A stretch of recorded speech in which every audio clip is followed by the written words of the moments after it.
कुछ ऐसा ही होता है ना आपके साथ।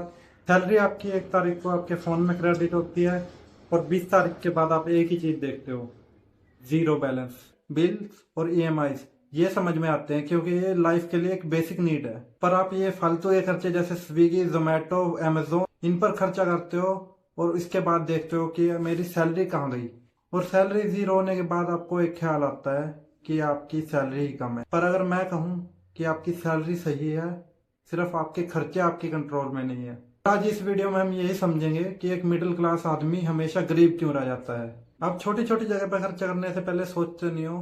कभी ऑनलाइन ऑर्डर कर लिया, कभी पार्टी कर ली, कभी दोस्त के साथ घूमने निकल गए। आपको लगता है इन छोटे खर्चों से क्या ही होगा, पर महीने के एंड में जब आप हिसाब करोगे तो ये आपके सामने एक बड़ा सवाल खड़ा कर देगा और लास्ट में आप बैठ के सोचोगे कि पैसा गया कहाँ। यहाँ प्रॉब्लम आपकी इनकम की नहीं है, यहाँ प्रॉब्लम है ट्रैकिंग की और अवेयरनेस की।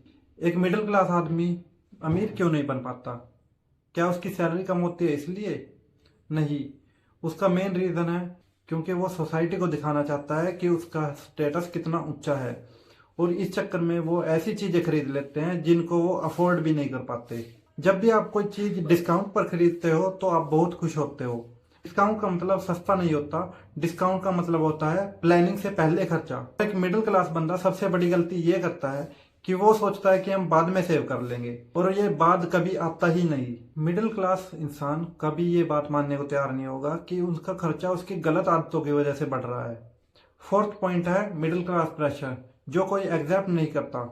हमें चीप नहीं दिखना, हमें मेहमानों के सामने एक स्टेटस बिल्ड करना है, शादी में कम नहीं लगना चाहिए, हमें रिलेटिव से पीछे नहीं रहना है। और इस प्रेशर में हम ऐसा खर्चा कर बैठते हैं जिसकी हमें कभी जरूरत ही नहीं होती, और लास्ट में हमें सिर्फ एक चीज मिलती है, ईएमआईज।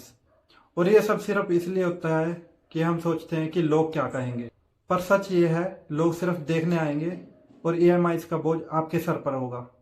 मिडिल क्लास हमेशा सबको खुश रखना चाहता है और इस चक्कर में वो अपने आप को एक ऐसी खाई में डाल देता है जिससे वो कभी बाहर नहीं आ पाता। आपकी सैलरी कम नहीं है, आपका सिर्फ पैसे पे कंट्रोल नहीं है, जो सबसे जरूरी है।